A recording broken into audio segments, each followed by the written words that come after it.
கர்த்தருடைய பரிசுநாமத்துக்கு ஸ்தோத்திரம்.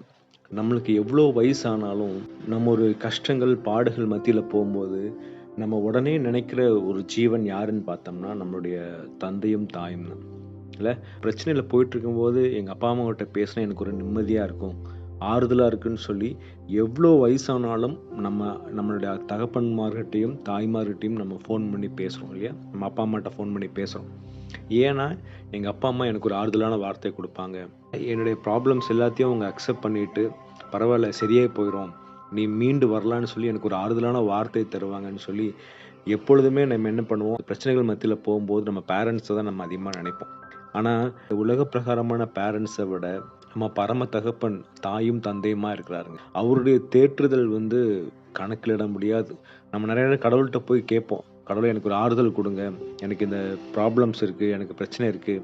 கடன் பாரத்தில இருக்கிறேன். நெறைய நோய்கள் என் குடும்பத்தில இருக்கிறது. அப்படின்னு சொல்லி நம்ம நெறைய நேரம் கடவுளிடத்தில போவோம். ஆனா, அந்த ஆறுதல் நமக்கு கிடைக்குதா?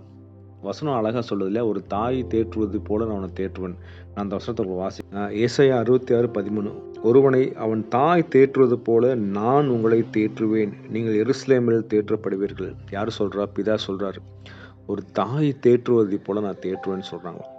ஒரு தாய் ஒரு குழந்தைய எவ்வளோ அழகா தேற்றுவாங்க இல்லையா? அந்த தாய்க்கு தான் தெரியும். தன் பிள்ளைக்கு எப்ப என்ன வேணும்? என்ன பிரச்சனை? எதனால அழுகுறான்? எதனால தூங்குறான்? அந்த டைம்ல அவனுக்கு என்ன வேணும்? எல்லாமே யாருக்கு தெரியும்னா, தாய்க்கு தெரியும். நம்ம கடவுள் ஒரு தாய் மாரி நம்மளை தேற்றுவாராம். ஆனா நமக்கு ஏன் அந்த தேற்றுதல் கிடைக்க மாட்டேங்குது? நம்ம கடவுள்ட்ட போறோம். நம்ம ஏன் அந்த தேற்றுதல் கிடைக்கலன்னா, அதற்கு ஒரு வசனம் இருக்குங்க. நீங்க வந்து ஏசாயா 66:2 வாசிங்கன்னா, "என்னுடைய கரம் இவைகளெல்லாம் சிருஷ்டித்ததினால் இவைகளெல்லாம் உண்டாயின என்று கர்த்தர் சொல்கிறார். ஆனாலும் சிறுமைப்பட்டு ஆவியில் நொறுங்குண்டு என் வசனத்துக்கு நடுங்குகிறவனை நோக்கி பார்ப்பேன்." கடவுள் யாரை நோக்கி பார்ப்பாரா?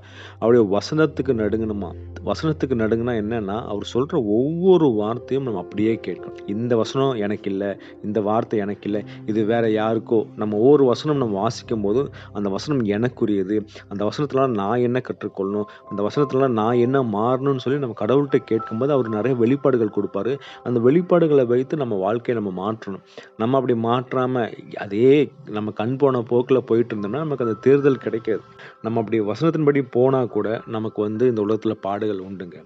நீங்க வந்து அந்த வசனம் 66:5 வாசிச்சீங்கன்னா, "கர்த்தருடைய வசனத்துக்கு நடுங்குகிறவர்களே, அவருடைய வார்த்தையை கேளுங்கள். என் நாமத்து நிமித்தம் உங்களை பகைத்து, உங்களை அப்புறப்படுத்துகிற உங்கள் சகோதரர் கர்த்தர் மகிமைப்படுவாராக என்கிறார்களே, அவர் உங்களுக்கு சந்தோஷமும் உண்டாகும்படி காணப்படுவார். அவர்களோ வெட்கப்படுவார்கள்." வார்த்தைக்கு நடுங்கும்போது நெறைய பிரச்சனைகள் இன்னும் அதிகமா வரும். அப்ப கடவுள் சொல்றார், அவங்க எல்லாம் என்ன சொல்றாங்க, "நீ நீ தாழ்ந்து போயிட்ட. நீ ஒண்ணுமில்லாம போயிட்ட. அதை பார்த்து கர்த்தர் மகிமைப்படு